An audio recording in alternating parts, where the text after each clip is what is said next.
안녕하십니까, 김홍석 변호사입니다. 한 두 달 쉰 것 같아요. 바빠서 죄송합니다. 오늘 또 대표님께서 개정세법에 관해서 강의해 주실 건데 힘찬 박수로 안순남 대표님을 한번 모셔보도록 하겠습니다.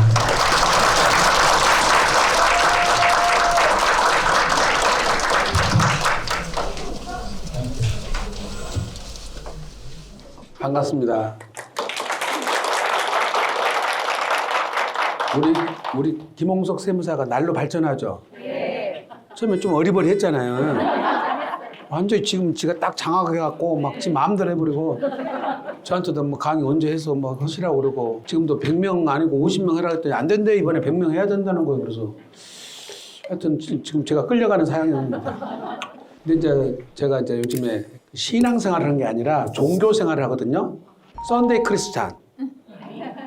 성경 공부로 다녔는데 성경 공부를 해보니까 딱 성경이 두 가지예요. 망하는 방법 두 가지. 교만해져라. 욕심 부려라. 그래서 제가 교만하지 않으려고 열심히 노력합니다. 제일 어려울 때 여러분들하고 저희들이 단톡방을 개설했고, 제가 우리 스태프들한테나 파트너들한테 당부 말씀드린 거는 2년 동안만 우리가 갖고 있는 거를 도도 말고 덜도 말고 있는 대로만 보여주자.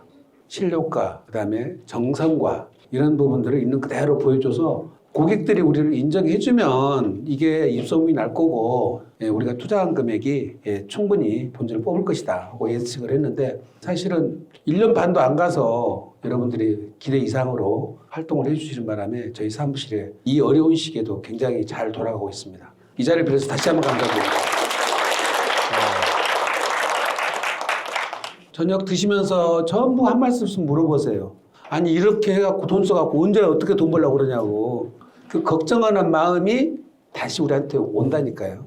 우리 어머니가 옛날에 선거할 때 막걸리 한 잔 얻어먹고 절대 안 찍어준다더니 찍을 때는 꼭 막걸리 사준 사람한테 찍더라고요. 마음이 가면 가는 거예요, 그게. 근데 이제 최근에 여러분들이 잘 아시다시피 세법이 연말에 사실 상속증여세법이 개정을 됐어야 되는데 이게 개정이 안 돼서 연명치료를 하신 분들이 꽤 많으셨어요. 어떻게든지 아버지 어머니 연말까지만 사시오 죄송합니다 해가지고 통과되고 1월 1일 날 이후에 돌아가시라고 했더니 세법을 개정을 안 해버렸네. 그래서 지금 임시국회에서라도 지금 뭘 한다고는 해요. 최소한대로 세율은 안 건드린다 하더라도 공제액은 하자 해서 지금 일괄공제 아마 5억을 3억 올려서 8억 정도로 민주당 안이 나오는 것이 그런 것 같고요. 배우자 공제 5억 플러스 10억으로 올려서 기본 18억까지는 세금을 없도록 해보자는 것이 이제 기본 방침인 것 같긴 합니다. 이거는 정기국회까지 안 가고 아마 임시국회에서라도 할 것 같은데 어떻게 될지는 아직 모르겠어요. 일단 민주당도 그런 안을 갖고는 있는 것 같습니다. 근데 여기서 참고로 일반인들이 잘못 알고 계신 것이 정부안으로 나왔던 거 상속세 공제에서 자녀 한 명당 5억씩 공제해주게 돼 있었잖아요. 이게 상속세에서 공제하는 건데 증여 때도 공제해 준 줄 알고 자녀 한 당 5억씩 증여세 공제를 해준다는 뜻이냐 이렇게 오해하고 계신데 그렇지는 않습니다. 그건 상속에서만 일어나는 일입니다. 그래서 좀 그거는 바로 잡으실 필요가 있고, 양도소득세가 그동안에 조금 단순해져 갖고 좀 이제 판단이 좀 어려움이 없어졌는데 특례주택이 나오면 이게 이제 복잡해져요. 인구 감소 지역, 소유형 신축주택, 수도권 외 지방 미분양주택, 단기 임대가 또 생겼잖아요. 4개가 들어오면서 뭔가를 통일을 시켜놔야 되는데 통일을 안 시켜놓으니까 정신이 하나도 없어요. 오늘 여기서 들으시면서 정확히 들으셔야 돼요. 특히 중개사님들이 모르고 이걸 막 사라고 권했는데 문제는 그거 6억짜리 하나 사가지고 지금 갖고 있는 50억짜리가 비과세가 배제되는 케이스가 나와요. 그럼 큰일 나는 말이에요. 그리고 세제를 진짜 제발 저는 정말 세제 만드시는 분들한테 뭘 해주려면 좀 다 좀 해줬으면 좋겠어. 말도 참 어렵게도 해놓고. 그래서 오늘 여러분들이 개정세법 중에서 특히 취득세 분야 이쪽이 정말 굉장히 어렵게 돼 있습니다. 양도세는 중과세가 지금 미루고 있으니까 조금 나은데, 그리고 세법에서 여러분들이 상식적이지 않은 부분들이 꽤 많이 있습니다. 그래서 업무적으로 일을 하시면서 상식적이지 않은 부분을 개정 안 됐어도 실무에서 에라 날 수 있는 부분들을 제가 생각나는 대로 한번 말씀을 드려보기로 하고요. 오늘은 좀 프리하게 강의를 들었으면 좋겠어요. 우선 수업 들어가기 전에 그동안에 답변을 아직 못 구한 것들, 질문을 했는데 정확한 답을 못 찾은 것도 있거나 그러시면 오늘 여기서 프리하게 질문을 할 수 있는 권한을 드릴게요. 혹시 질문 있을까요? 증여에 꼭 해당이 되는지 안 되는지 그걸 좀 알아봐 달라요. 알아봐 달라고 그래요? 두 분이 금실이 좋아요, 안 좋아요? 예. 우선 기본적으로 부부는 경제 공동체예요. 부부는 경제 공동체이기 때문에 남편이 번 돈 아내 통장에서 다 사용해도 아무 문제 없어요. 남편이 월급 받은 거 아내 통장에 다 옮겼다 하더라도 아무 문제 없다고요. 경제 공동체는 월급을 받은 돈이 월급 받아서 거기서 생활이 되잖아요. 자녀 교육비 나가죠? 우리 생활비 나가죠? 애경사비 나가죠? 부모님 용돈 드리죠? 이 통장에서 다 이루어진다고요. 근데 그걸 남편 통장에 썼든 아내 통장에 썼든 국세청에서 시비 안 걸어요. 어떤 케이스에서 시비 걸냐면 남편이 한 달에 한 5천씩 벌어요. 아내한테 생활비를 3천을 줬어. 근데 생활비로 기껏 쓴 돈이 1,000만 원밖에 안 썼어. 그래서 2천만 원이 당신이 정기 적금을 들었어. 그래가지고 1년에 2억 4천씩 10년을 24억을 모았어. 그래가지고 내 빌딩을 샀어. 그건 증여죠. 그건 증여죠. 그러니까 경제 공동체로 형성된 돈을 우리 가족의 경제 활동을 위해서 다 쓰는 돈은 상관없어. 얼마를 썼든 간에. 근데 지금처럼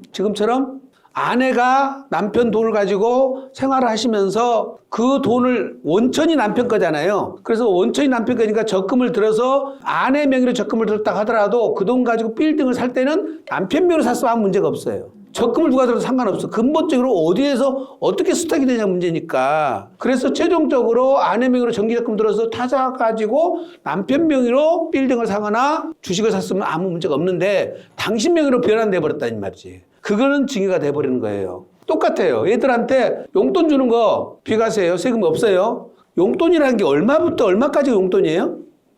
내가 주는 용돈 다 가정마다 다르죠. 이재용 회장님 아들 주는 용돈이 우리하고 똑같을까요? 개념이 달라, 개념이. 즉 용돈으로 주는 돈은 자녀들이 받아서 용돈으로 다 쓰면 상관이 없어요. 써봐야 어떻게 해요? 교통비 쓰고 군것기지값 쓰고 학업 관련해서 쓰고 책 사고 이런 정도니까 한 200, 100 요 정도 주면 대학생들에서 2, 300이면 되잖아요. 근데 1,000만 원씩 줬어. 용돈을 300씩 쓰고 700씩 지가 모아가지고 1년에 8천만 원. 대학 졸업해서 한 3억. 그리고 빌라를 샀어. 3억 가지고. 그건 증여라는 거지. 주는 돈을 다 쓰면 상관이 없다는 거예요. 그런 개념에서 부부간에 지금 팔아가지고 아내 통장으로 이체시켜 놓은 건 아무 문제가 없어. 20억이 됐든 30억이 됐든 그 돈에 공동체로서 같이 활용하고 뭐 하는 것은 상관이 없는데 당신 명의로 뭘 사버리면 안 된다는 거죠. 판 돈이 얼마인지는 모르겠지만. 질문은 간단히 했는데 설명이 너무 길었나요?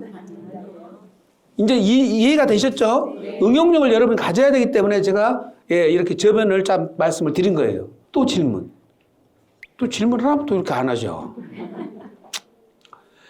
중개사님 중에서 엉뚱한 질문이라는 표현이 이상한데 최소한 여러분들은 거주 요건을 정확하게 이해를 해야 돼요. 자, 거주 요건이 어디 들어가는가 한번 볼까요? 거주 요건. 요건 참 여러분들이 많이 질문하잖아요. 지난번에 오신 분이 미국에서 오셨어요. 아니 재개발 재건축했는데 자기가 지금 2년을 여기서 살아야 되는데 영주권을 다 지금 해가지고 세금 어떻게 해야 되는지 안 그러면 취소된다는 말이 있다는데 밑도 끝도 없는 그런 얘기를 하셔. 그래서 어떻게 들으셨냐고 들었더니 지금 재건축 지역의 투기 과열지구 지구에서는 2년 거주를 해야 된다고 지금 본인이 우리한테 얘기를 하는 거예요. 저는 잘 모르죠. 이거는 우리 세법이 아니니까. 투기 과열지구에서 재건축 경우는 실수요자를 입증하기 위해서 2년 이상 거주를 해야 되나요? 도시 및 주거환경정비법상 그런가 봐요. 근데 그게 2022년도인가 법 만든다고 뭐라고 발표됐다가 취소되고 없어졌잖아요. 근데 그걸 잘 모르고 지금 2년 이상 거주하는 걸로 지금 잘 모르고 이거를 거주 요건이 있다고 생각하신 분들이 계시더라고요. 없죠? 지금 토지거래허가구역은 실수 목적이니까 몇 년 살아야 돼요? 2년. 그쵸. 잔금일로부터 본인이 2년 이상 거주를 해야 되죠. 잔금일로부터 6개월인가 여유가 있죠. 얼마인가? 어쨌든 여기는 2년 이상 거주를 해야 돼요. 여기는. 그 다음에 분양받은 아파트 중에 거주요건 제한 들어간 거 있죠. 그건 제가 모르는 일이에요. 어쨌든 신규 분양 아파트 중에 실수 목적으로 거주요건이 들어가 있는 것들이 있다. 신규 분양 아파트. 네. 이런 것들은 이제 세법적 예외란 말이에요. 분양 아파트에서 지금 실수의 목적에 2년 거주가 있다는 거죠. 여기도. 그 다음에 이제 세법에서 거주 요건 2년은 어디 들어가냐면 첫 번째가 조정 대상 지역. 조정 대상 지역에서 주택을 취득하면이죠. 지금도 2년 이상 거주 요건이 있죠. 그럼 조정 대상 지역이 몇 군데예요? 4군데. 그건 다 아시잖아요. 강남 3구하고 용산구가 현재 조정 대상 지역이다. 근데 그 중에 일부 동만 된다고 알고 계시는데 토지 거래 허가 구역은 일부 동만 되죠. 근데 조정 대상 지역은 구가 전체가 다 조정 대상 지역이에요. 일부가 아니에요. 예. 두 번째가 장기보유 특별공제를 표 2로 받으려면 이게 표 2가 보유 4%, 거주 4%짜리. 이걸 받기 위해서는 이제 고가주택이겠죠. 10억 넘는 것들. 그거는 2년 이상 거주를 해야 기본적으로 4%짜리를 간다는 거죠. 세 번째가 장기 임대주택 보유자가 양도하는 거주주택 비과세. 거주주택 비과세가 2년 거주를 해야 된단 말이죠. 요게 세 군데 있는 거예요. 세 군데. 세 군데 있고 우리 세법에 양도소득세 1년 이상 거주하는 요건이 있는 것이 두 군데가 있어요. 어디 두 군데 있냐면은 1년 이상 내가 근무를 하다가 지방으로 발령이 나서 부득이하게 2년 보유, 2년 거주를 못하는 상황이 벌어졌을 때 1년 이상 거주한 상태에서 지방 전출된 경우 그때는 1년 이상 살아야 돼요. 그 다음에 우리가 재개발 재건축에서 대체주택을 취득했을 때 대체주택 자체에서 1년 이상 살아야 되죠. 거기에 거주 요건 1년이 있어. 그래서 총 5군데가 있는 거예요. 5군데가. 그래서 여기에 지금 3군데 있는 것하고 재건축 아까 투가열 지역구에 2년 이상 요거는 없는데 잘못 알고 있다는 거고 그 다음에 토지거래가 구역에서 2년 거주는 실수요 목적으로 있는 거 지금도 남아있죠. 아마 서울 시내에서 대부분이 해제하고 재개발 재건축 구역만 한정해서 남겨놓은 것 같죠. 그거는. 그 다음에 신규 분양 아파트 요것만 거주 요건이 있다. 그래서 거주 요건을 여러분이 정리를 하셔서 요거 헷갈려 하시는 요 부분, 예. 꼭 살아야 된다는 것 때문에 뭔데 전체적으로 플랜이 다 틀어져 버린단 말이지, 이거를. 그래서 정확하게 이해를 하시고 했으면 좋겠습니다. 지병근 세무사님 아시죠? 우리나라에서 임대주택과 관련된 세법을 가장 연구를 많이 하고 그다음에 취득세, 종합부동산세, 중과세 쪽까지 연구가 제일 잘 돼 있는 세무사님이 지병근 세무사님이세요. 그런 부분은 저보다도 우리 지병근 세무사님이 훨씬 강의를 잘 하세요. 우리 세무사 상대로도 저를 안 부르고 지병근 세무사 불러세요. 유튜브 강의 내 거 듣지 말고 지병근 세무사님 거 들으세요. 예. 이 강의 교재도 지병근 세무사님이 만들어준 교재예요. 자기 강의를 이미 했어. 쓴 거를 제가 너무 잘 돼 있길래 이걸 좀 빌려왔어요. 그래서 제가 밝히니까 누구라고요? 꼭 기억하시고 예, 가서 구독, 좋아요 눌러주시고 널리 유포 좀 해주시고 그리고 제가 만난 우리 후배들 중에서는 가장 성실한 후배예요. 이 교재를 보면 알아. 얼마나 정성스럽게 만들고 그리고 강의도 아주 소녀처럼 조용조용하니까 좀 졸리긴 해. 조금 소리를 지르라 해도 이 녀석이 소리를 안 지르더라니까요. 조용조용하고 강의도 참 이쁘게 잘합니다. 그래서 여러분이 널리 홍보 좀 해주시고 제가 원래 나무 교재를 갖다 쓰면 안 되는데 이걸 반영해서 제가 강의를 하도록 하겠습니다. 강의를 누가 교재를 만들어주는가 출처를 밝혀야 되니까 승서봐. 내가 이걸 하려니까 중노동 같다. 네가 나서 좀 닦아라. 아휴. 역할 분담을 좀 해야지. 지금 현재 예, 건강하게 잘 하고 있는데 걱정해서 막 문자 주시고 아프지 말라고 그러는데 예, 제가 안 아프고 씩씩하게 잘 하고 있습니다. 제 나이에 강의하고 생방송하고 책 쓰고 하루에 상담을 4번, 5번 하신 분은 세무사 중에서 유일하게 저밖에 없어요. 박수 한번 쳐야 돼. 예. 저는 제가 생각해도 제가 신기해. 아침에 일어나서 내가 나한테 얼마나 고마운지 몰라요. 그래서 안 아프기만 하면 저는 85세까지 일일 생활을 계속 하고 싶습니다. 그래서 한번 여러분들한테 내가 공부한 걸 좀 이렇게 가르쳐드리고 또 상담해드린 것을 행복한 마음으로 하고 있습니다. 머리 만지고 염색만 하면 다 써먹을 때가 있다는데 예, 염색해서 써먹을 때 있어 없을 것 같아서 염색은 안 하고 있어요.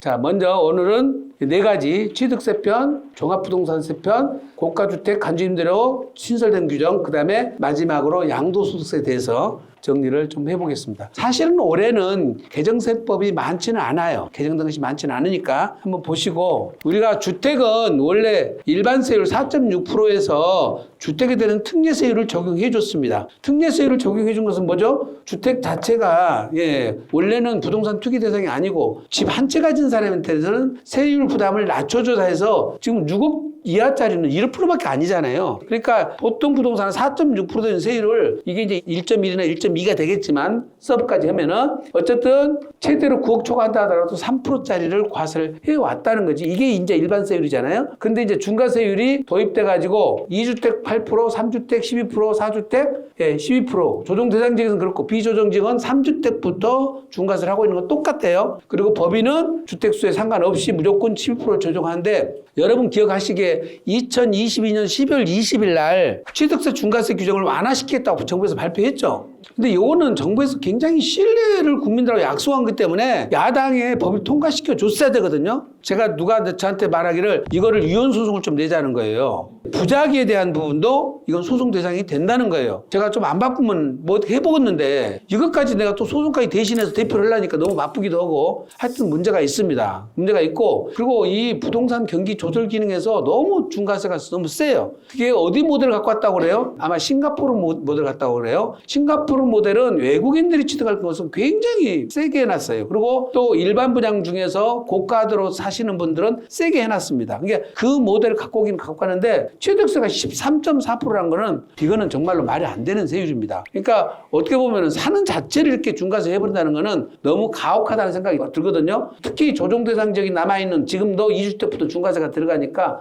기본적으로 아시면서 지금 아까 특례주택 4개 들어와 있는 것들 또 추가로 신설된 것이 지방 저가주택이라는 게 있어요. 요거를 조금 기억을 하시고 한번 보기로 하고 주택을 매매했을 때 취득세 중과세율 판정 순서가 요렇게 하니까 우리 지병근 세무사님은 제일 편하더라고요. 1단계, 2단계, 3단계, 4단계 이거를 공개를 해서 이걸 해보니까 정확하게 맞아 떨어져요. 첫 번째는 중과 재주택부터 확인하셔야 돼요. 중과 재주택이 걸리면 무조건 다 제외를 시키니까 여기에 해당이 되는지를 특히 여러분들은 기억을 하고 계셔야 됩니다. 두 번째 이제 1세대가 확정을 시켜줘야 되는데 참고로 아실 것은 양도소득세의 세대 기준과 취득세의 세대 기준이 달라요. 한번 보시면 하겠지만 자 30세 미만 미혼 자녀는 일단은 같은 세대로 봐버려요. 대신 본인이 소득이 있거나 또는 부득이한 사유로 혼자 있거나 그 외에는 기본적으로 소득이 있으면 봐주지만 소득이 없으면 안 봐줘요. 단독세대를 안 봐준다는 것을 기본 생각하시고 두 번째는 60세 이상이 아니라 취득세 편에서는 65세 이상으로 기준을 줬어요.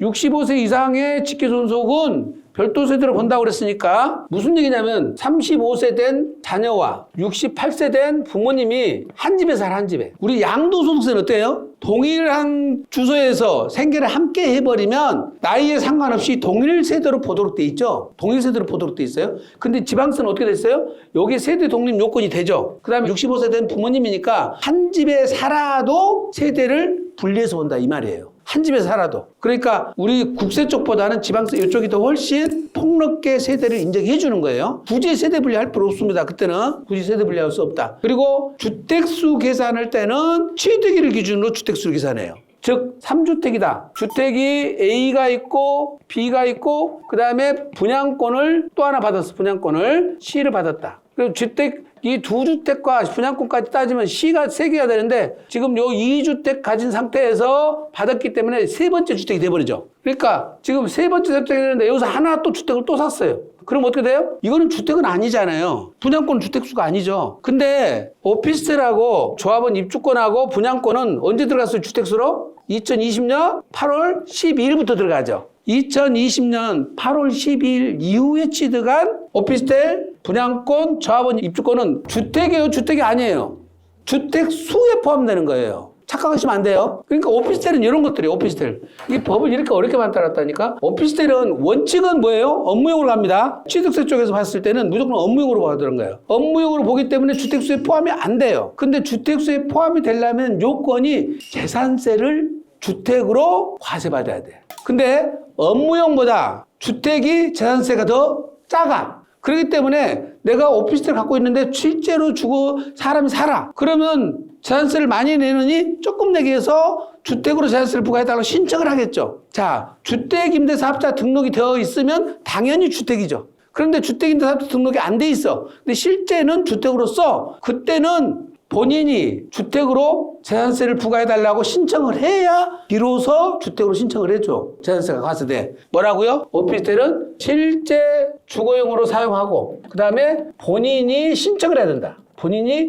주거용이라고 신청을 해서 재산세가 주거용으로 부과되면 그때 비로소 주택수에 포함되는 거예요. 주택 수에 포함되는 거예요. 이게 뭐냐면은, 자, 여기서 이제 지금 우리가 오피스텔 샀어요. 그러니까 이건 당연히 업무용이겠죠? 그래서 주거용으로 여기서 임대 나갔어. 그래서 주거용으로 재산세가 나왔어. 그럼 주택 수에 포함된다고 그랬죠? 여기서 근데 매매가 이루어졌어. 매매가 이루어졌으면 매수자는 산 것이 주택을 샀어요?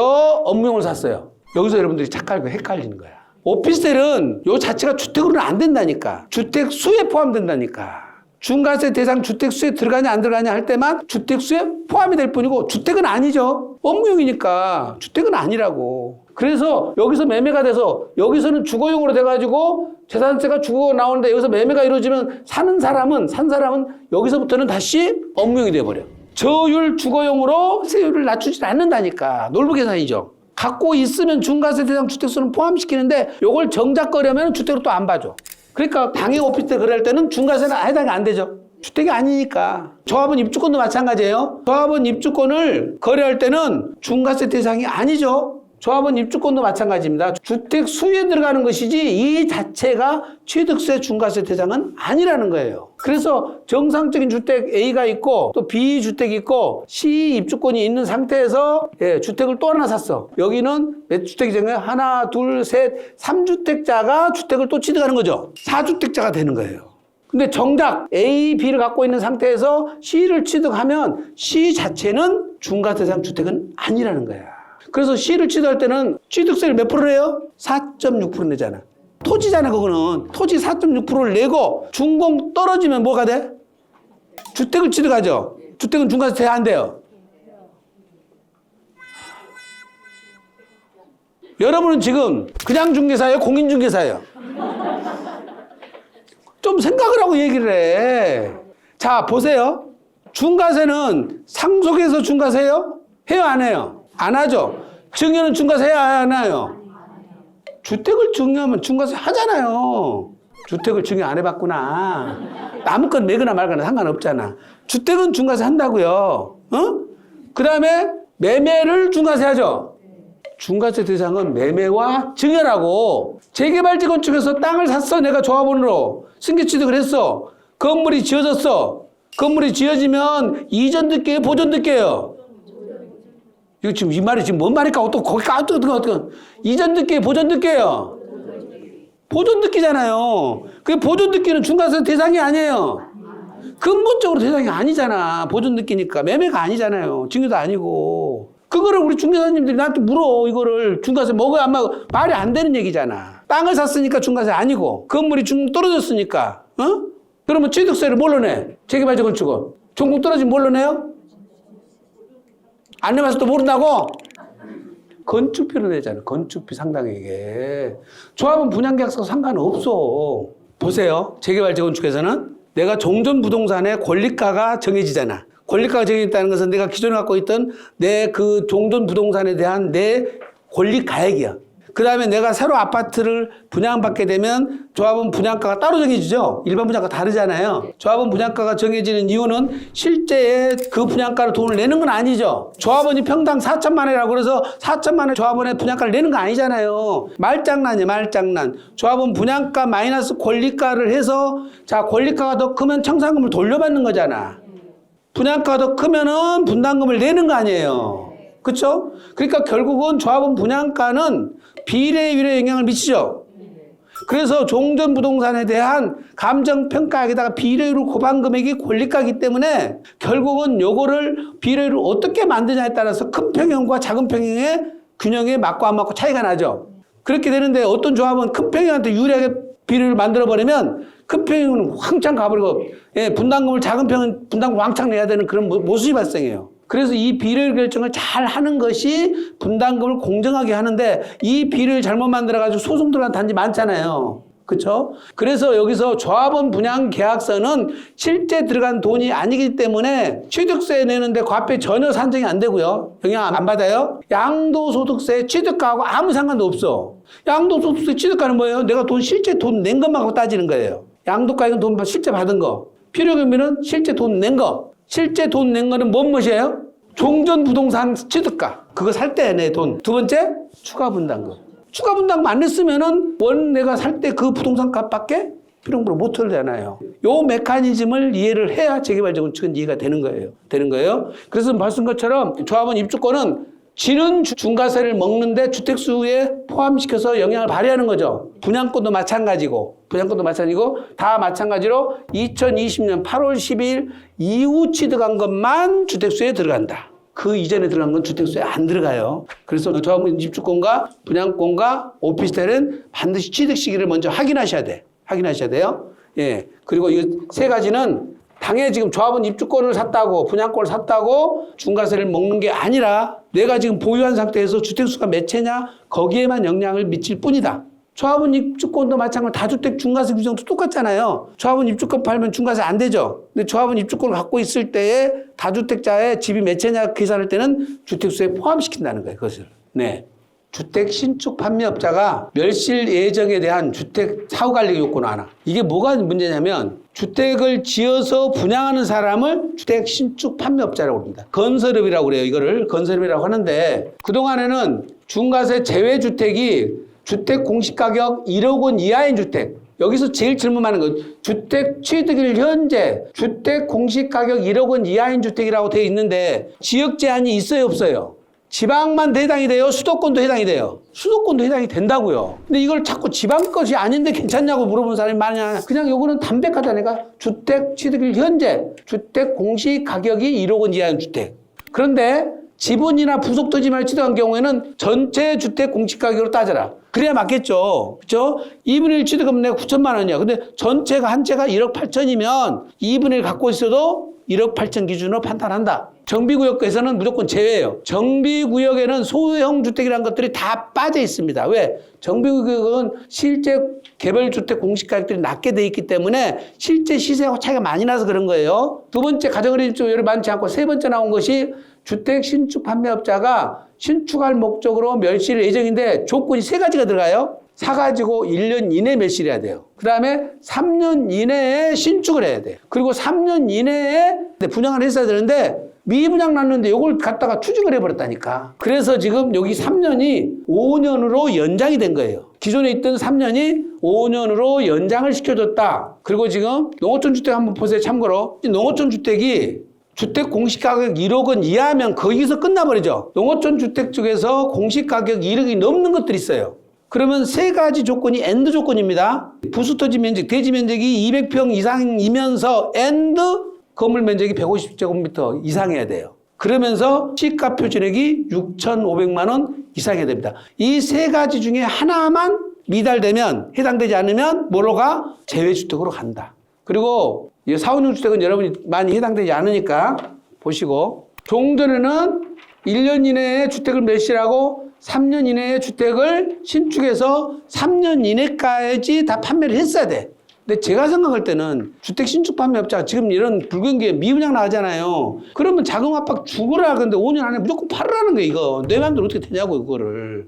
지난번에 어떤 사람 유튜브에 찍어놓은 것이 보니까 장기 임대사업자 중에서 공실이 6개월 이상 나면 세법상 조건 탈락이라고 유튜브에서 강의하신 유튜브가 계시더라고요. 그분 말씀이 이해는 가. 6개월씩이나 변화서 그럼 너 임대사업자 포기한 거 아니오? 해서 그거를 탈락시킨다고 그러는데 한번 생각해 보세요. 내가 지금 임대를 주는데 세입자가 안 들어왔고 그렇지 않나 미쳐 죽겠는데 6개월, 7개월 비웠다고 임대사업자 탈락시켜버리면 그동안 5%밖에 안 올리고 계속 버텼는데 그게 말이 되는 얘기예요? 그래서 제가 우리 서울청에 계시는 분이 유튜브가 그랬다라는 거예요. 그래서 아니 유튜브가 얼마나 권위 있는 사람인지는 모르지만은 어떻게 그런 유권 해석을 내냐. 그러면 국세청에 그 유권 해석이 있냐. 근데 없대. 없는데 어떻게 그렇게 해석을 합니까? 그러니까 유튜브가 했다는 거예요.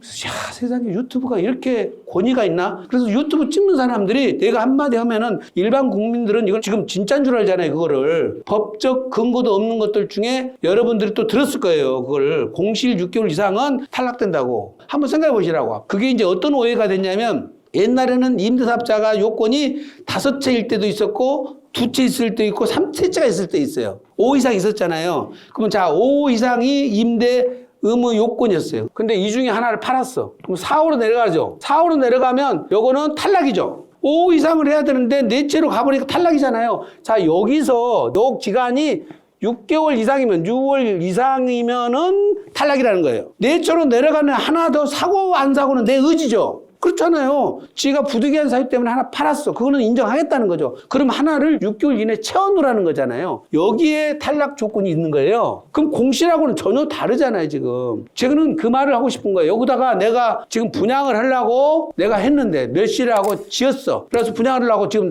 했는데 안 나가갖고 지금 미쳐 죽겠는데 여기다 중과세를 때려버리면 내 의지하고 상관이 있냐고요. 그러면 너 집을 여러 채 투기하려고 그런 거 아니냐? 이 뜻이죠. 아니 그럼 내가 분양하려고 노력을 했는지 안 했는지 보시면 알잖아. 그럼 광고 냈을 것이고 중개업자 여러분들한테 맥 독촉을 했을 것이고 그런 걸로 여러 가지 정황을 봐서 해주면 되는데 답변이 뭔지 아세요? 우리나라 사람 못 믿는데 이걸 딱딱 단절을 해놔야지 어떻게든지 팔지.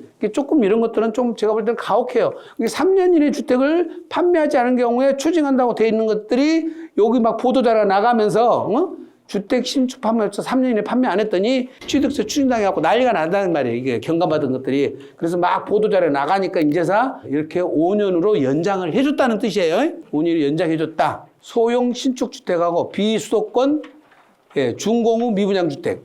소형 신축주택은 원래 처음 나왔을 때 2014년 1월 10일부터 2020 원래 5년 12월 말일까지로 되어 있었던 것이 이번에 연장이 들어갔어요. 27년까지 연장이 들어갔고 수도권 비수도권 합해서 다 되는데 6억 원 이하짜리만 된다. 대신 다가구, 연립, 도시형 생활주택만 되고 아파트는 안 돼요. 혜택이 없어요. 지방 미분양 주택은 2024년 1월 10일부터 25년 10월 말까지 해주는 유상승계 취득인데 이건 면적은 여기는 85제곱미터예요. 지방 거예요. 수도권 바뀝니다.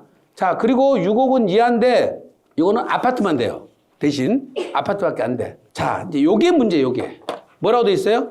소형 신축주택 등을 취득할 경우 해당 주택에 대해서는 무조건 기본세율을 적용한 것이 아니라 해당 주택을 제어하고 중과 대상 주택수를 산정해서 취득세율을 적용하는 거다. 요 밑에 말은 다 이해됐죠? 이건 소형 신축주택이 있으면 주택수 빼고 계산하라 이 말이죠. 저 위에 말이 좀 어려워. 근데 어떻게 계산되냐 보실까요? 이렇게 계산된 거예요. 소형 신축주택 등을 취득할 때는 해당 주택을 제외하고 중과세 대상 주택수를 산정하므로 소형 신축주택이 이 케이스에서는 A, B가 갖고 있는 상태에서 소형 신축주택을 취득했으면 세 번째죠. 근데 요거는 빼라는 거 아니에요. 지금 소형 주택은 빼니까 나는 몇 개의 중과세라고요? 2주택 중과세예요. 그러니까 일반적으로 소형 신축주택을 취득했으면 취득세를 중과세를 안 한다 하면 끝나잖아요. 그러면 취득할 때도 중과세 안 하고 보통은 보유한 상태에서도 주택수 빼주면 되잖아. 무엇이 아까워서 이걸 안 주냐고 세상에. 그래갖고 샀다가 이거 중과세 대상인지 모르고 샀다가 소형 신축주택을 샀는데 중과세를 먹어버린 거예요. 지난번에 서울 시내 계시는 중개사님이 요 뒤에 말을 모르고 신축주택 중과세 안 먹는다고 5채 연립주택을 사버렸어. 5채 갖고 칩스 중과먹고 난리가 났어. 그거 사봐야 돈이 얼마나 남는다고 그거를 12.4% 내고 지금 한 채만 있으면 중과세 아니죠. 두 채도 조형지역이 아니면 되죠. 비조형은 상관없죠. 세 채, 네 채 갖고 있는데 내가 산 것은 당연히 중과세 아니라고 생각하시면 큰일 난다는 거예요. 큰일 난다 이게. 주택 분양권 주택 취득세 가서 방법. 자, 기본적으로 내가 분양권을 취득했을 때 내가 기존 주택이 몇 채냐에 따라서 원래 일반 주택이 2채 있었으면 분양권 취득하면 몇 채가 돼요? 3채가 되죠. 그러면 그 3채 상태에서 나중에 분양권이 내가 취득할 때 중과세 먹는 거잖아요. 지금 중과세를 먹는 게 아니라 취득할 때 중과세를 먹는데 만약에 그 사이에 하나 팔았어. 2채 갖고 있다가 A, B 갖고 있다가 A를 팔고 그럼 B하고 분양권 하나밖에 없어. 그러면 조정대상가 아니면 나는 괜찮냐? 이 말이에요. 근데 다주택자 취득세 중과세 규정은 취득할 때 주택수로 판단을 하니까. 그래서 지금 후배가 강릉에다 2채 갖고 있는데 서울에다가 6억 2천만 원인가 되는 도시형 생활주택을 산 거예요. 샀는데 보니까 마이너스가 5천인가 손해봤어. 근데 취득세 중과세를 먹어갖고 이게 중과세 세금만 얼마냐면 8천만 원인가 먹는데요. 아니 기존에 있는 주택은 계산도 안 해보고 등기할 때 중과세가 된다고 얘기를 해줬다는 거야. 분양하는 업자가. 그래서 소송 제기하라고 그랬지. 그때 지금 가서 물어보니까 아니에요. 내가 잘못 알았네요. 그러고 말아보더라. 여러분이 책임져야 되잖아. 그러니까 중개사님한테 한 번만 물어보고 샀어도 되는데 그렇게 해갖고 취득세 중과세를 먹었더라니까 지금. 이게 A, B, C가 있어. 부모님이 A, B 갖고 있고 자녀가 C를 분양권을 취득했어요. 그럼 우리는 주택수 계산할 때 언제 한다고 그랬어? 분양권 취득을 뗀다고 그랬잖아요. 그런데 자녀가 원래 별도 세대에 있다가 세대 합가를 하고 시주택을 취득할 때 이제 문제는 여기 동일 세대가 됐단 말이죠. 요게 중과세가 되냐 안 되냐 이 말이에요. 근데 조세심판원은 분양권 취득을 현재하고 따져야 되니까 별도 세대인 자녀가 취득을 했기 때문에 중과세가 아니라는 거잖아요. 근데 행정안전부는 뭐예요? 취득할 때 판단해야 된다는 거예요. 언제? 잔금 낼 때. 그럼 잔금 낼 때는 세대가 합가되어 있는 상태이기 때문에 몇 채 집이 세 채였잖아요. 제가 볼 때는 입법 취지 보면은 조세 심판원이 맞잖아요, 이거. 그냥 이대로 놔두면 돼.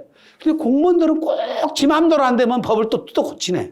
그냥 심판원 결정대로 따라가면 되는데 이걸 어떻게 놨어요? 취득일 현재를 명확하게 해서 시행령을 바꿔놨다는데 주택 취득일 현재로 자기들 지금 유권 해석대로 법을 바꿔버렸어요. 그럼 입법 취지 안 맞잖아요, 지금 이거는. 그래서 분양권 요 경우는 별도 세대로 갖고 있던 자녀가 세대가 합가돼서 잔금 낼 때 동일 세대가 돼버리니까 잔금 낼 때까지 세대 합가하면 돼요, 안 돼요?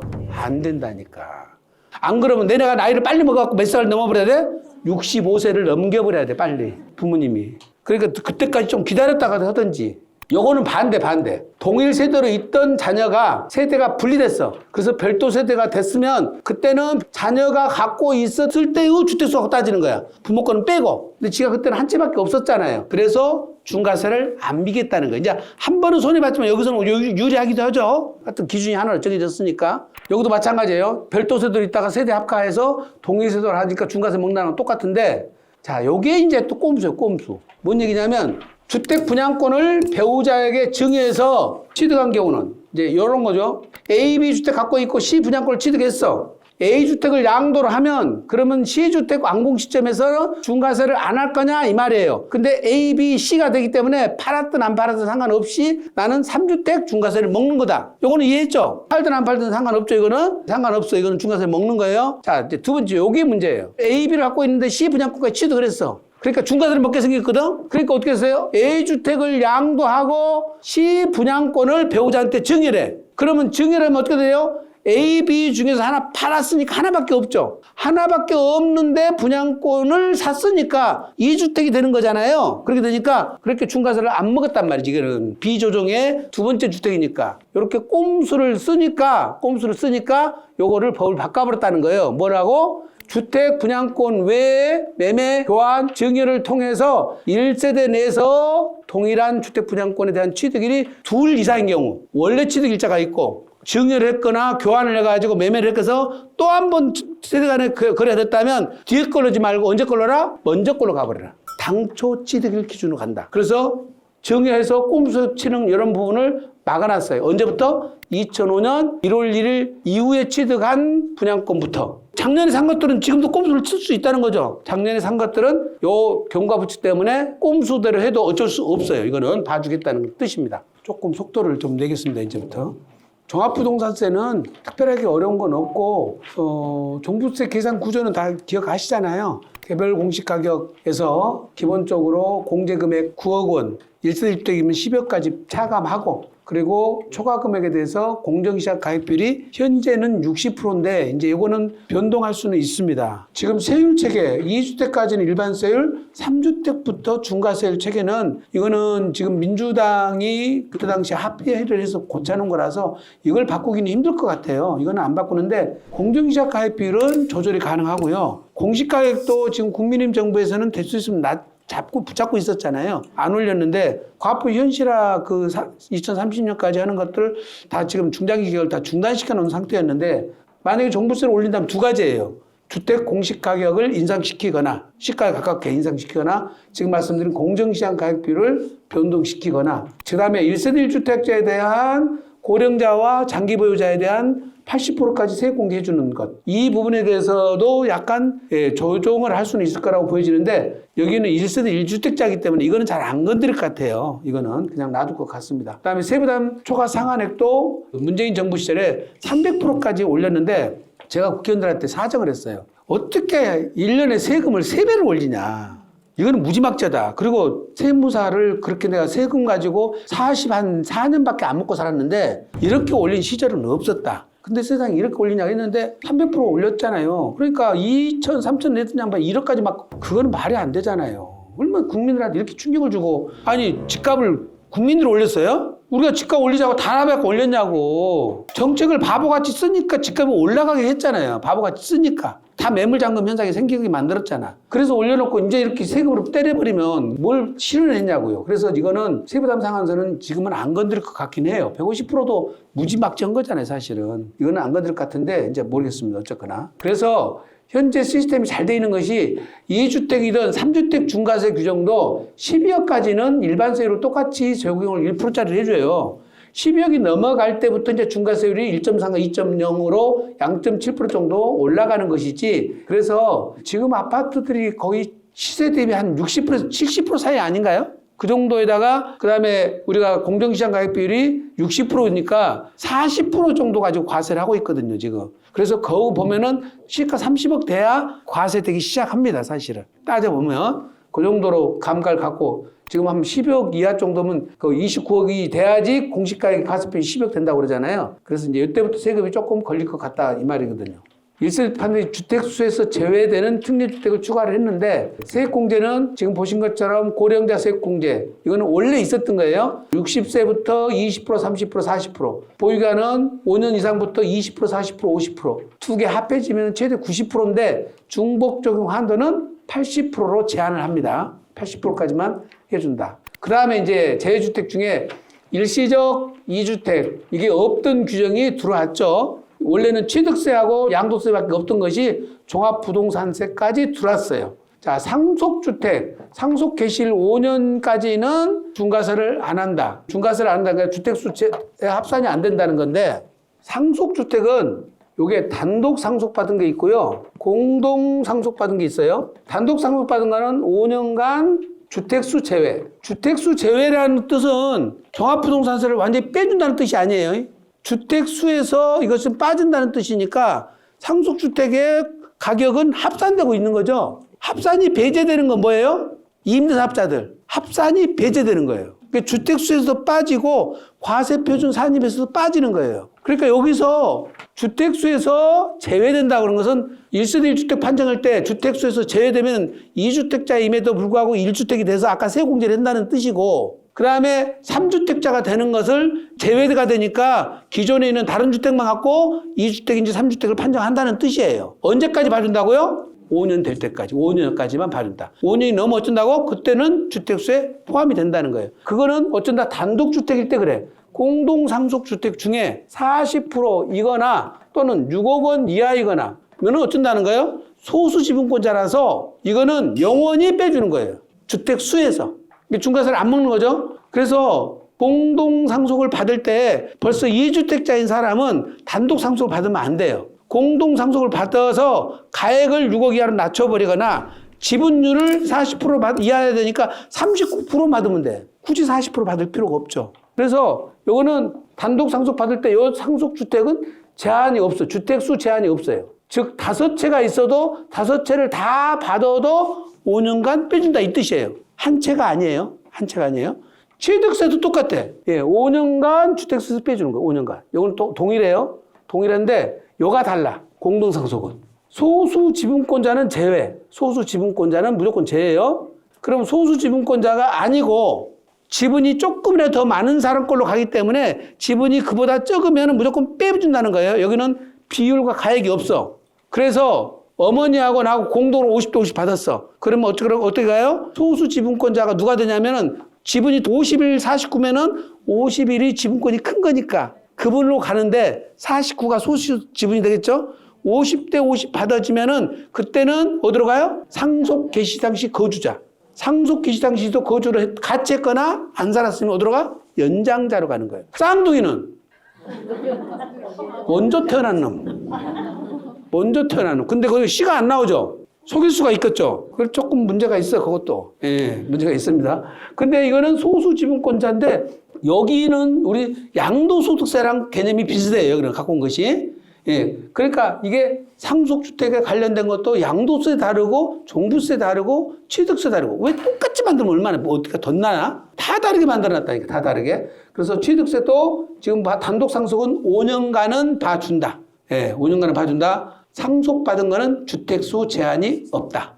그래서 5년간이 넘어가는데 보세요. 그 다음에 지방저가주택이라는 게 새로 들어왔죠. 그전에 3억이었는데 4억으로 올랐어요. 지방소재 주택 공시 가격이 4억 원 이하인 주택 한 채만 봐줘, 한 채. 자, 두 채가 있으면 어떻게 돼요? 한 채 빼주고 한 채만 들어간다는 뜻이 아니라 두 채 다 탈락. 왜? 아까워요?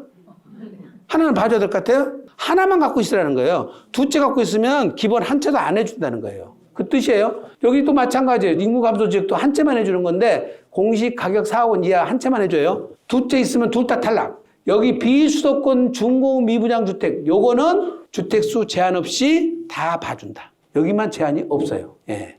한번 이제 예시를 들어보면 지방저가주택 3억짜리가 있다면 우리가 13억으로 합산해서 과세표준을 산정하고 12억을 빼주되 그 다음에 1세대 1주택이기 때문에 중과세율 적용 안 하고 기본세율 적용하고 똑같이 세액공제를 고령자 장기보유공제를 1주택자로 해주는 거예요. 똑같이 해주는 거예요. 그 다음에 이제 인구 감소 지역도 마찬가지입니다. 3억짜리 있으면 일반 주택 10억에다 3억 플러스해서 13억으로 가고, 예, 2주택자지만은, 예, 1세대 1주택 주택수에서 제외되니까 기본세율 적용하고 똑같이 세액공제를 받도록 되어 있다. 대신 준공 후 미분양 주택은 두 채가 있다 하더라도 다 해준다. 그래서 18억까지 해서 12억까지는 공제받고 기본세율과 세액공제는 다 해주는 케이스입니다. 이렇게. 그래서 요거는 간단한 거니까 이해를 하시고 제외시킨 거 있다는 것이 알아두시고 종부세에서 여러분이 꼭 참고로 알아둘 것 중에 하나가 보세요.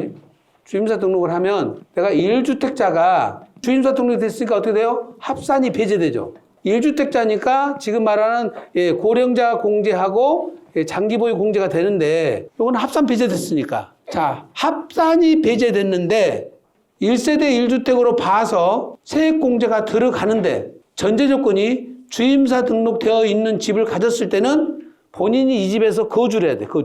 거주를 해야 돼요. 거주를 안 하고 있으면 어떻다는 거예요?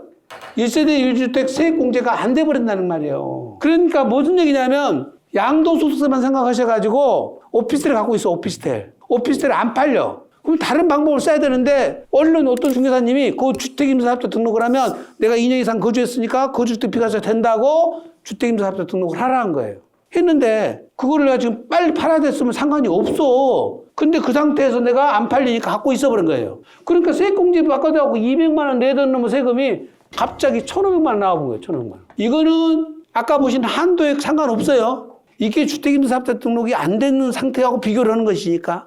거주를 안 하고 있는 상태에서 주택임대사업자 등록을 해버리니까 종부세가 폭탄이 나와버렸단 말이에요. 꼭 이거를 여러분들이 꼭 기억을 하셔야 됩니다.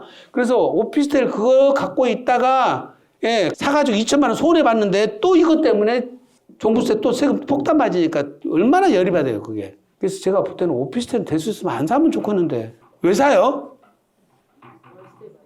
월세 받는 재미로? 딴 건 월세 안 나와요? 사면? 하여튼 사는 이유가 있겠죠. 근데 이거 지금 이 부분을 잘 놓치시니까 꼭 기억을 하시라는 뜻입니다. 고가 2주택 전세보증 간주임대로 과세 대상을 추가했는데 올해부터가 아니라 내년부터랍니다. 2주택자인 경우 지금 우리가 주택임대사업자는 어떻게 되냐면 1주택자는 월세라도 비과세를 해주고 고가주택만 과세를 하거든요. 2주택자부터는 다 과세를 하고 3주택 당연히 과세죠. 보증금을 받았을 때 3주택부터 보증금에 대해서는 과세를 해왔어요. 2주택까지 안 했다는 거죠. 근데 내년부터는 2주택부터 고가주택일 때 12억을 초과하는 고가주택에 대해서는 앞으로 과세를 하겠다는 뜻입니다. 주택임대사업 소득 과세 대상일 때 주택수 판정은 부부 합산해서 해요. 부모님하고 자녀 거는 합산 대상이 아닌데 본인과 배우자 거는 합산해서 지금 말하는 1주택, 2주택, 3주택을 판정하고 나중에 소득세를 계산할 때는 각각이에요. 부부라고 해서 합산해서 되는 게 아니라 각각 계산해서 한다. 이렇게 이해를 하시고 근데 이제 26년부터 어쩐다는 겁니까? 2주택자도 간주임들에 대해서 과세를 하는데 과세 체계가 어떻게 돼 있냐면 보증금 합계해서 마이너스 3억을 했습니다. 우선 3억을 하고 여기에 60%만 과세를 해요. 그러면 20억이다 치면 마이너스 3억을 하고 17억이잖아요. 17억 곱하기 60%니까 얼마예요? 10억 2천인가요? 이렇게 되죠. 여기에 간주임대로 이자율이 몇 프로에 적용해요 지금? 얼마? 13%요? 누구 죽이려고나? 3.5%. 3.5%만 적용을 해서 2천만 원까지는 분리과세, 그렇죠? 2천만 원을 넘는 거는 종합합산. 그렇게 계산을 한다는 것을 기억을 하시고, 근데 그렇게 되다 보니까 그렇게 세부담이 커진 것 같지는 않아요. 커질 것 같지는 않은데 다른 소득이 있는 분들하고 좀 비교를 해보면 조금 부담될 수도 있습니다. 어쨌거나 고가주택으로서 두 채 이상이 둘 다 고가주택이어야 되고 둘 다 임대료가 12억 이상이어야 돼요. 이제 이거 한번 봐봐. 이제 질문할 걸 대비해서 내가 다 만들어 놨다니까. 내가 만든 게 아니라 지병근 세무사가 이렇게 만들어 놨더라고. 임대주택 14억짜리 갖고 임대주택 20억짜리 있으면 둘 다 고가주택이고 주택 공시가격이 넘었잖아요. 임대니까 과세 대상은 맞는데 공시가격이 하나는 10억짜리고 하나는 20억짜리였으면 어때? 둘 다 고가주택이 아니니까 탈락이에요. 자, 거주주택도 마찬가지입니다. 거주주택이 공시가격이 12억이 넘어가지 않으면 탈락인데 거주주택이 12억 넘고 임대주택 12억 넘으니까 과세 대상으로 삼는다. 그리고 임대금액은 보증금하고 따지는 거예요. 보증금만. 그래서 내가 하나 살고 있고 하나는 임대주택 그러면 임대주택에서 발생한 전세금만 갖고 따지는 거예요. 전세금만. 그래서 둘 다 고가주택에 해당이 된다. 그리고 두 채라는 기준은 임대주택만 따진 것이 아니라 한 채는 내가 사고 있고 한 채는 세를 준 것도 두 채를 갖고 따진다. 이거는 어려움이 없죠? 네, 이거는 어려움이 없을 것 같아. 토지와 건물 일괄 양도시 안분계산. 이거는 이런 겁니다. 그냥 설명을 할게요. 100억짜리 부동산을 매각했어. 근데 토지를 70억에 매각을 하고 원래는 건물을 30억에 이렇게 구분해서 거래를 해야 돼요. 그리고 부가세 별도로 했으니까 여기다가 3억으로 이렇게 거래를 하게 됩니다. 참 문제는 건물을 사가지고 이걸 바로 멸시를 해본 사람 입장에서는 건물 가치가 없는 거예요. 근데 우리 세법은 이렇게 구분해서 거래를 하라는 거예요. 근데 부가세를 이렇게 주게 되면 어떤 일이 벌어지냐? 건물은 사자마자 멸시를 해버리면 이 건물 값은 돈을 줬는데 토지의 자본적 지출로 보도록 돼 있어요. 토지의 자본적 지출로 본다는 뜻은 뭐예요? 이렇게 30억 플러스 3억 여기다가 33억을 토지의 자본적 지출을 봐서 103억 원에 산 걸로 되는 거예요. 문제는 이때 부담은 부가세 3억. 요거는 정상적으로 하면은 내가 샀을 때 매수자가 환급을 받게 되죠. 환급을 받게 되기 때문에 부담을 하더라도 환급을 3억 받으니까 결과적으로 부가세는 제로잖아요. 근데 이렇게 자본적 지출을 봐서 이렇게 되니까 매입세 공제를 못 받는 거예요, 매수자가. 그 부가세만큼 묻혀버리죠. 그래서 누가 아이디어를 낸 거예요. 아이디어를. 땅 보고 샀잖아요, 땅 보고. 건물 보고 안 샀는데 왜 이거를 이렇게 구분을 하고 그래? 그게 어떤 사람이 나는 이거 건물값을 이거는 제로를 할 거야. 제로하고 이걸 100억 이렇게 거래를 했단 말이죠. 이렇게 거래하니까 국세청에서 인정했겠어요? 안 하겠죠. 자, 공무원들 입장에서는 규정이 없는 걸 이렇게 하면 공무원들 임의로 봐줄 수가 없어요. 또 봐주면 감사에 걸려. 이게 당연히 추징을 했어. 추징을 하니까 일부지 똑똑한 양반이니까 가서 소송을 제기를 한 거예요. 국세청에서 과세를 하니까. 그래서 판사님 앞에 가서 아니 판사님 세상에 이걸 내가 제로를 했는데 이거 국세청이 인정을 안 해주네요. 그리고 왜 국세청에서 인정 안 해줬어? 이거 우리는 법대에 근거가 없어요. 그렇게 나누라는 게 이게 기준시가로 안분계산하게 돼 있거든요. 아니면 감정평가를 해서 안분계산 하든지 거기다가 룰을 30% 룰을 준 거예요. 또 조절을 약간 할 수 있게 이렇게까지 해놨는데 이렇게 제로로 만들어 보면은 우리도 몰라요. 그건 인정해주면 우리 큰일 나요. 판사님이 그러니까 아니 근데 당신은 왜 이렇게 제로를 했어? 건방지게? 건방지란 말 안 했겠지. 먼 배짱으로 이랬겠죠. 그러니까 이분이 뭐라고 그래? 건물은 나한테는 가치 있는 건물이에요? 지작물이에요? 지작물이잖아. 지금 떨어내려면 헐려면 돈 들어가는 일인데 이거는 지금 제로가 아니라 나는 마이너스예요. 이거는 있어서. 그러니까 판사님 보시기 어때? 누구 말이 더 일리가 있어요?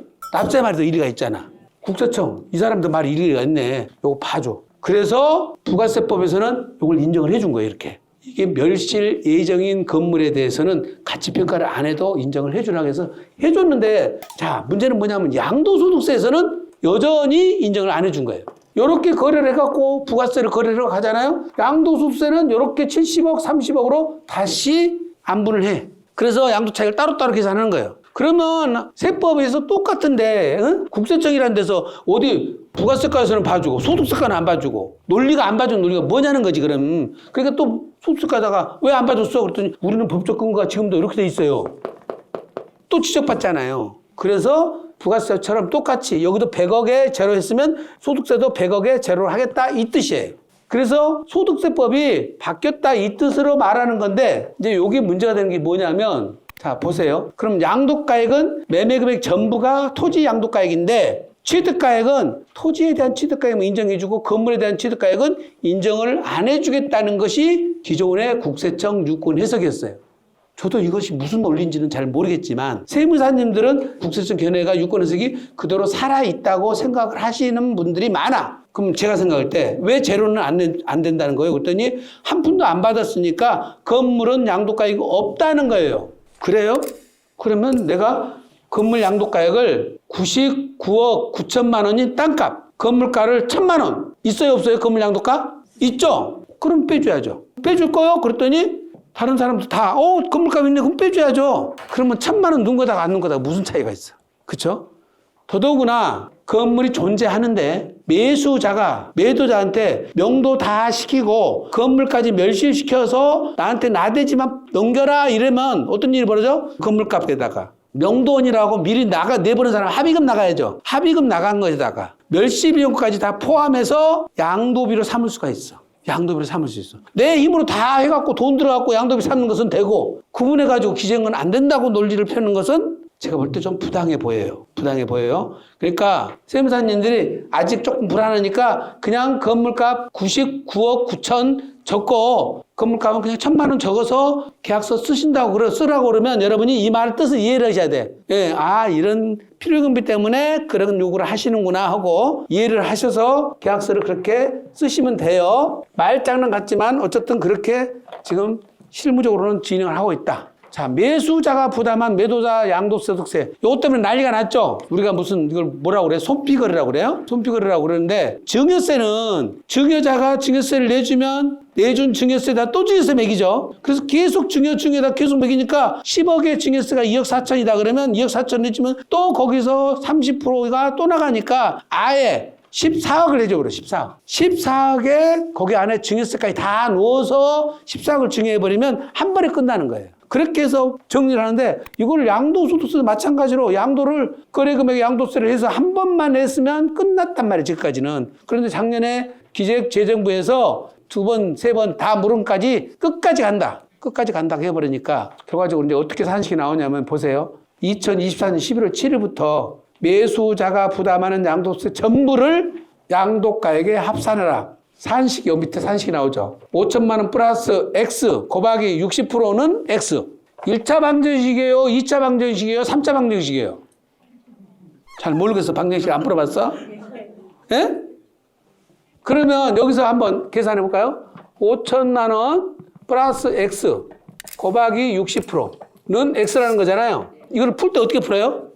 잘 모르시겠어? 5, 6, 30. 3천만 원 플러스 0.6x 아닌가요? 는 x죠. 여기까지는 맞아요? 산수요, 산수, 지금. 3천만 원. 는 x 마이너스 0.6이죠. 0.6x. 그럼 이거는 몇이에요? 빼기를 못 하시나? 0.4. 그쵸? 그러면 0.4, 3천이면 여기다 0.4로 나누죠. 3천을 0.4로 나누면 얼마가 돼? 4, 7에 28. 그 다음에 4, 5, 20. 얼마예요? 7,500이죠. 맞아요? 맞아요? 안 맞아요? 맞네. 요렇게 계산한다는 거예요, 지금. 그래서 P 플러스 X 가로 닫고 0.6 세율을 곱하는 거예요, 세율. 세율에 곱하기 X하고 니 거로 그게 X해야 된다는 거예요. 60% 세율 곱하기 갖고. 어쨌든 이게 이제 60%짜리하고 70%짜리 대부분이죠, 분양권이. 근데 이제 뭐 조합원 입주권 같으면 누진율이 있죠. 조합원 입주권 누진율 있잖아요. 분양권은 누진율이 없어요. 70% 아니면 60%짜리밖에 없고 조합원 입주권은 2년 이상 보유하면 누진율이 있어. 누진율 적용할 때 어떻게 해야 되는지를 수학학자한테 물어봐야 돼. 저도 잘 모르겠어요. 네. 자, 그러면 우리가 실무적으로는 5천만 원 피가 있어. 그러면 한 번 내는데 3천만 원이야. 5로 30이 3천만 원이죠? 그러면 5천만 원 플러스 3천만 원을 해가지고 거래가액이 10억이다 그러면 피를 포함한 양도세까지 포함해서 거래가액이 한 번에 집어넣어버려. 그리고 양도세 부담은 누가 한다 이런 말을 안 넣으면 되죠. 이해되셨어요? 거기까지만 하고 거래를 해야지. 그거는 매도자가 나머지는 매도자가 부담해야지. 아무리 자기가 힘이 있다고 그래서 이 양도세 발생을 다 내라고 그러면 불가능하잖아요, 거래가. 그래서 한 번에 끊어야 돼요. 끊어서 한 번 내주고 그것에 대한 양도세까지만 포함해서 한 번만 거래하고 그 다음에 양도소득세는 매수자가 부담한다. 이 약정을 하지 마시라는 뜻이에요. 매수자가 양도세를 부담한다고 들어가는 조건 들어가는 한 이렇게 돼버리니까 한 번에 끊으시라는 거예요. 한 번에 끊어서 거래를 하셔야 됩니다. 잔금 청산일자 상가를 용도 변경한 경우 이게 이제 어떤 얘기냐면 원래 계약일 때는 주택이 존재했잖아요. 그런데 중도금이 청산되고 난 다음에 매수자는 여기다가 시행사업을 해야 되니까 주택으로 살 이유가 없는 거예요. 그래서 잔금일 현재 요거를 용도 변경을 여기서 해가지고 근생으로 바꿔달라는 거거든요. 왜? 주택으로 사면 취득세가 중과세 먹고 대출이 안 나오잖아요. 그래서 용도 변경을 해달라고 그랬어. 그래서 이렇게 근생으로 바꿔주면 요거는 그때 당시에 계약일 현재 주택이면은 주택으로 봐서 비과세, 장특공제 80%, 그 다음에 감면 규정을 적용해 줬는데 이렇게 조세피가 일어나니까 2022년 10월 21일 날 유권해석을 바꿨어요. 뭐라고? 이거는 양도일 현재 근생이면은 주택이 아니니까 근생으로 과세를 하겠다. 즉 비과세도 못 해주고 장특공제도 안 되고 감면 규정도 적용을 못 하겠다는 거예요. 그리고 2달 뒤에 가서 용도 변경을 하니까 멸실을 했어. 이게 멸실도 막아본 거야, 멸실도. 멸실을 막아보니까 이건 나대지가 됐죠? 이 나대지로 된 거는 어쩐다? 주택으로 안 봐서 똑같이 비과세를 안 해주고 장특공제를 80%를 안 해준 거예요. 요거를 당한 사람이 조세심판원에다가 심판 청구를 제기했어요. 뭐라고? 아니 세상에 나는 주택을 팔았는데 매수자가 용도 변경 해달라고 그래서 용도 변경을 매수자 비용 부담으로 받고 지가 해갔는데 내가 비과세를 못 받으면 어떡합니까? 도대체 왜 안 해줬어? 우리가 유권에서 이렇게 바꿔놨거든요. 왜 바꿨어? 어쨌든 간에 잔금일 현재는 주택이 아니지 않습니까? 요 기간이 불과 3, 4개월밖에 아니에요. 그러면 이 비과세 입법에 취지가 붙여보면은 취득세 중과세를 하려고 앞에 있는 비과세 세금을 추징하는 것이 맞아요, 도리상? 안 맞잖아요. 안 맞죠. 그래서 조세심판원에서 패소를 하게 돼요. 패소를 해서 부랴부랴 유권 해석을 다시 삭제를 하면 되거든요. 원인 제거는 간단하잖아요. 유권 해석 있던 걸 삭제를 하면은 없는 것처럼 되잖아요. 나라님들은 일하실 때에 펌을 좀 내는 거예요, 펌을. 여러분 유권에서 삭제하고 뭘 하려고 그러니까 펌이 안 나니까 이거를 시행령으로 집어넣어. 시행령으로 집어넣고 계약일 현재 주택인데 중간에 용도 변경을 했다 하더라도 잔금일 근생이면은 지금은 그것에 불구하고 주택으로 인정합니다. 이렇게 시행령을 만들어서 명백하게 시행령에서 규정을 해줬어요. 근데 여기다가 시행령 개정일 이후에 양도하는 분부터 했으면 좋은데 시행령 이후 계약을 체결한 것부터 계약 체결. 봐주는데 이렇게 조금 또 짜. 아쉬움이 있어. 저는 아쉬움이 있어. 자 그러면 계약이 그 이전에 지금 시행령 통과 안 됐어요. 예, 시행령이 이번 주 내로 통과될 것 같긴 합니다만은 시행령 통과되기 전에 계약이 체결됐고 시행령이 통과하고 장부를 받았어. 그러면 요 현행대로만 안 된다는 거잖아요. 그러면 이 시행령이 만들어지기 전에도 심판원에서 납세자가 이겼는데 계약 체결이 시행령 전에 체결됐다고 지금 과세라면 심판원 가면 이겼어요, 지겠어요? 이겨요. 시행령 개정일 이후 계약 체결했다고 해서 과세가 되는 그런 사례가 있으면 누구한테 가야 돼? 아니 누구한테 가야 되냐고. 조세심판한테. 자기가 걸어가면 어떻게 해? 어떻게 손발을 이렇게 안 맞냐. 티키타카가. 예? 아니 왜 이렇게 힘들어 강의하는데 그 손발이 안 맞아. 그러니까 세금 과세되면 어디로 가라고요? 저한테 오라고요. 저한테 오라니까. 나는 논리가 있다니까. 자, 논리가 있어. 그러면 자, 봐. 이렇게 해서 줬잖아요. 그럼 이렇게 바꿔놨죠. 그럼 여기 밑에 있는 똑같은 거 이것도 바꿔야 돼? 안 바꿔야 돼? 바꿨을까요? 안 바꿨을까요? 안 바꿨어요. 여러분 기대에 어긋나지 않게 안 바꿨어요. 안 바꿨어요. 이거를 안 바꿔놨어. 2012월 20일 날 애교가 변경돼가지고 나대지일 때는 주택이 아니라고 비과세를 배제해버리고 장부통지를 안 해주고 있는데 요거는 개정을 했고 이거는 개정을 안 했다.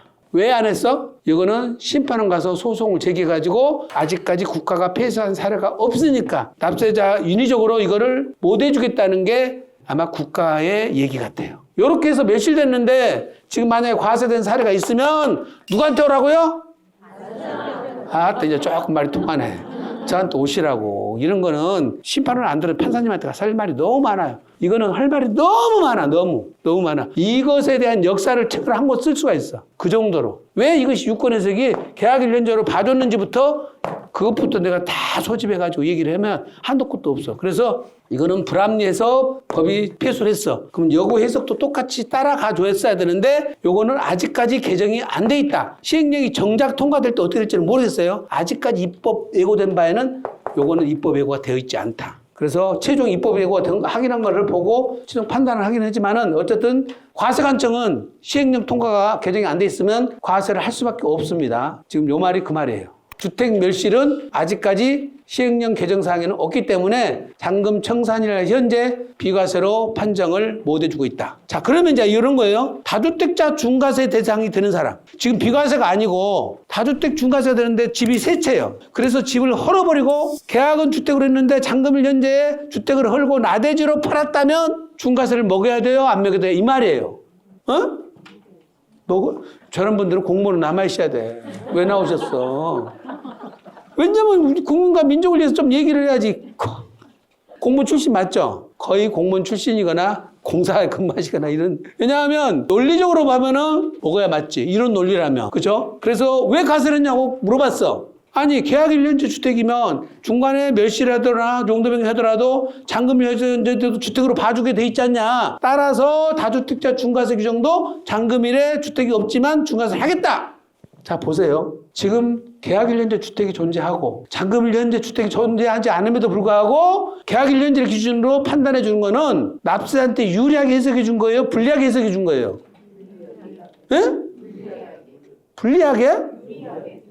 불리가 유리하고 내가 이상하네. 귀가 자꾸 불리하는 것처럼 얘기를 하시네. 유리하게 해준 거죠. 자, 원래는 대원칙이 잔금일 기준으로 판단해 주는 것이 맞아요. 근데 계약일로 땡겨오는 거는 부득이한 사유로 납세자가 억울함이 다 있으니까 납세자한테 유리하게 해서 계약일로 땡겨온 거죠. 지금 다주택자 중과세 기준을 적용하는 거는 납세자한테 유리한 거예요? 불리한 거예요? 중과세를 하면 불리해요? 유리해요?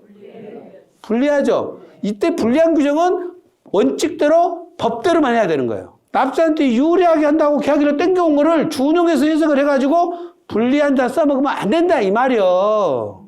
그게 어쩐다? 그때 잔금 1년제 주택이 존재하지 않으면 중과세 못한다. 그래야 맞겠죠? 예, 그래야 맞아. 예, 그 말이야. 동일한 성격의 일시적 2주택과 일시적 1주택 1분양권. 이제 무슨 얘기냐면 A주택과 B주택이 있어. 근데 이것을 3년 안에 팔라 했는데 여기서 분양권 하나 또 샀다는 거지, 시를. 분양권을 사면 일시적 2주택하고 분양권이 샀기 때문에 지금 1주택자가 분양권을 사면 3년 안에 팔면 비과세 해주죠. 그 상태에서 일시적 1주택자가 중점 적용됐을 때 봐줄 것이냐 안 봐줄 것이냐 이거예요. 옛날에 국세청 유권해석은 봐준다 했는데 이제는 안 봐주겠다는 거예요. 국세청에 굉장히 요즘 다 타이트해지고 있어요. 이게 전부 다 유권해석이나 아까 판례 같은 것들이 다 보수화되고 있어. 보수화. 그래서 조금 타이트하게 해석이 되고 있다는 걸로 인정을 하시고 이 규정이 그래서 그전에 봐줬는데 이제는 안 봐주도록 유권 해석을 바꿔버렸다. 이렇게 이해를 하셔야 돼요. 혼인합가 특례 연장. 야, 이게 이제 참 어려워요. 혼인합가나 동공합가는 어떻게 돼 있냐면 종전에 5년 이내에 양도할 것을 10년 이내로 연장을 했습니다. 작년 11월 12일 날인가요? 연장이 됐는데 문제는 1주택을 소유한 자가 1주택을 소유한 자와 만나서 결혼을 했어야 돼. 남편이 1주택자고 아내 될 사람도 1주택자고 이렇게 만나서 결혼했으면 10년 안에 먼저 파는 것은 비과세 해주겠다는 거예요. 근데 어떤 집안은 되는 집안은 이런 집안도 있어. 남편이 2채 갖고 있고 아내도 2채 갖고 있어. 이런 것 보면 조금 열받지 않아요? 저것들은 무엇이라고 이렇게 살아. 우리는 전세거리도 얻기 힘들었는데, 그죠? 이렇게 만나서 사니까 기재재정부에서 유권 해석을 바꿔버린 겁니다. 어떻게? 요렇게 만나서 4채 갖고 있다가 하나 팔고 여기도 하나 팔고 그러면 이제 어떻게 남아요? 여기서 1 플러스 1 남죠? 요것들은 과세 각각 받았다면 이 상태에서 비과세를 해줄까요? 그랬더니 합가하는 시점에서 요건을 따지겠다는 거예요. 합가하는 시점에서. 그동안은 양도 시점에 따지니까 하나 팔고 나서 하나 하면 봐줬다니까. 지금은 못 봐주겠다는 거야, 이게. 2채도 못 봐주는데 2채 한 채도 못 봐주겠다는 거야. 2채 한 채도. 이렇게 A, B, C가 있어서 남자는 한 채 갖고 여자는 2채 갖고 있는데 C를 먼저 팔아서 과세 받으면 A와 B 중 먼저 파는 것은 그동안은 비과세가 됐다. 근데 1주택자가 1주택일 때만 봐주고 2주택인 자가 합가해가지고 3주택 상태에서 하나 팔고 하나 남은 거는 못 봐주겠다는 거예요. 이제 이게 뭐가 문제냐면요. 그러면 일시적 1세대 2주택도 이런 문제가 있거든요. 일시적 1세대 2주택 조건이 1주택자가 1년 지나서 새로운 주택을 취득하고 새로운 주택을 취득하는 날부터 3년 안에 종전주택을 팔면 비과세잖아요. 이건 다 아는 내용이고. 그 근데 문제는 자 1주택자가 있고 A가 있는데 B가 하나 더 있어. B가 C를 또 하나 산 거예요. 근데 B를 팔면서 이거는 과세 받았죠. 과세 받았어. 그 다음에 이제 A를 여기서 팔려고 그래. 그러면 A하고 C를 놓고 보면은 일시적 1세대 주택 맞죠? 자 문제는 C를 취득하는 순간에 1세대 2주택자가 C를 취득한 거죠. 그리고 팔고 일시적 1세대 주택이 됐단 말이죠. 자 이런 상황은 어떻게 될까요? 이 말이에요. 요게 옛날 국세청에서 처음에 과세할 때는 이런 경우에는 안 봐줬어요. 왜? 1세대 주택자가 아니었기 때문에 안 봐줬는데 이게 심판원에서 패소를 해요. 아니 양도일 현재 보라고 그랬지 누가 취득일 때 현재로 누가 보라고 했어? 그래서 심판원을 패소를 해서 요게 이제 B를 갖고 있어서 과세를 받았다면 양도일 현재 A, C만 갖고 판단을 하라 이렇게 유권에서 바뀐 거거든요. 그러면 이렇게 바뀐 것도 지금 이렇게 똑같이 취득 시기를 판단으로 할 것이냐 하는 문제가 발생하는 거야 또. 판단하는 문제는. 이런 케이스는 굉장히 많아요. 상속주택을 취득했을 때 일반 주택을 한 채 갖고 있으면 상속으로 인해서 2주택이 됐을 때 그때 상속주택 특례를 적용해서 주택수 빼주는 거거든요. 그러면 내가 상속받을 때 집이 두 채 있어. 한 채를 팔고 나머지 한 채만 있는 상태에서 상속주택과 일반 주택 한 채를 갖게 되는 거잖아요. 그럼 두 채인 사람이 한 채 팔고 나서 하나하나 갖고 있으면 어떻게 될 거냐 이 말이에요. 이게 지금 대혼란이 왔어요. 대혼란이. 저희들도 지금 이제 막 이런 것들 저런 것들이 막 겹쳐 이제 이것이. 그래서 조금 좀 통일을 좀 시켰으면 좋겠는데 예, 지금 더 어지럽게 지금 만들어 놓고 있습니다. 세무사님들 중에는 두 부류가 있어요. 이렇게 막 흔들어 버리면 더 좋아하는 사람이 있고 지금 여기가 다 내가 지금 정리가 안 돼 있는데 이렇게 흔들어 버리면 예, 이제 하기가 싫어져 버려 갖고 안 해. 그래가지고 뭐라 그래? 상담료 300만 원씩 올려버려. 300만 원씩 올려버리면 어쩌란 말이에요? 팔고 오시라는 거잖아요. 미리서 안 해주겠다고. 예, 그러면 300만 원 올리면 내가 권위도 있는 것처럼 보이고 사람도 안 와서 좋고 네, 이런 장점이 있습니다. 예. 거주주택 비과세 특례도 참 나는 정말 내가 국가에다 바라는 거는 장기 임대주택 그동안은 어땠어요? 세제 혜택을 법 개정일 이후부터 주지 말고 그 이전 거는 그대로 다 줬어야 맞잖아요. 근데 막 2019년 2월 12일 날 법 개정하면서 어떻게 했어요? 임대주택을 팔고 다시 저 거주주택으로 들어가면 또 비과세 해주고 비과세 해주고 비과세 해주는데 그런 꼴을 못 보겠다는 거 아니까 꼴을. 첫 번째 요거 보시라고. 자, 종전에는 이렇게 처음에 이렇게 돼 있었잖아요. 이렇게 오른쪽에 비과세 해주고 비과세 해주고 비과세 해주고 비과세 해줘서 쭉 비과세 됐는데 처음 거 비과세 해주고 두 번째 세 번째는 안 해주다가 마지막만 해주겠다는 거. 마지막 평생 1회만. 평생 1회만. 아 그리고 우리가 옛날에 시험 볼 때요. 절대 뭐 어쩐다. 평생 이런 건 틀리잖아요. 답이 그러잖아 그것이. 어떻게 평생 한 번이요. 그렇죠. 결혼도 평생 한 번만이라 그것도 말이 안 되는 거지만. 말이 안 되나? 예, 어쨌든 간에 좀 그래. 근데 평생 한 번만 한다가 느닷없이 이제 또 이렇게 밥을 요렇게 했다가 요렇게 바꿨다가 다시 이렇게 바꾸는 거예요. 다시 이렇게 해주겠다는 거예요. 제가 누차 강조하지만 국가는 국방 치안보다 더 중요한 거는 신뢰라고 그랬습니다. 신뢰. 제가 한 말이 아니에요. 이거 김구 선생님이 한 말인 겁니다. 무릇 정부는 국민들한테 나라를 지켜주고 치안을 유지해주고 이것도 굉장히 국가로 중요하지만 국민들과 한 약속은 지켜라. 근데 제가 아까 말씀드렸잖아요. 2022년도 12월 20일 날 취득세 중과 규정 개정하겠다고 발표해놓고 지금까지도 안 한 사람들은 사가지고 중과세 안 낸 줄 알고 했다가 지금 뭔 꼴이냐고 이게. 이거 그때 김현미 장관이 어쩌어요? 상생은 시키자고 예 임대사 보면은 예 충신처럼 막 하다가 어느 날 어제 충신이 이제 역적이 돼가지고 몇백 채 갖고 있었던 사람이 있었잖아요.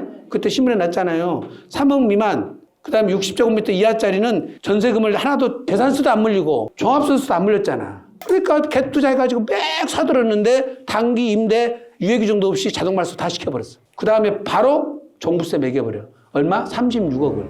그럼 어떻게 그걸 내요? 그냥 막 자살을 안 하니라고 다행이야. 막 자살을 하고 또 시더라니까. 그렇게 심각했단 말이에요. 그래갖고 이제 막 하다가 이제 와서 또 뭐 6년짜리 단기를 만들었죠? 단기를 만들면서 요거 이제 비과세 이제 와서 해주겠다는 거예요. 여러분 장기 임대사업자 등록 단기가 6년짜리 하라고 집 사준다고 그러면 사준다고 그래요? 사기당했다고 안 해요, 이제.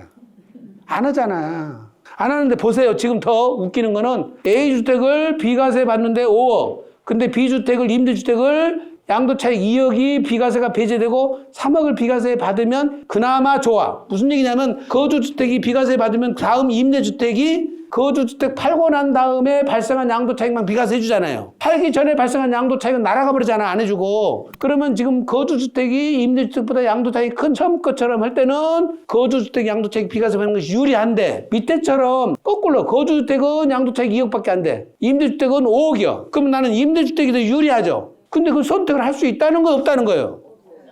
없다니까. 없을 때는 어떻게 하라고 했어, 제가 어떻게. 법을 어기라고 그랬잖아. 나 참 이상한 소리 하고 있네, 정말.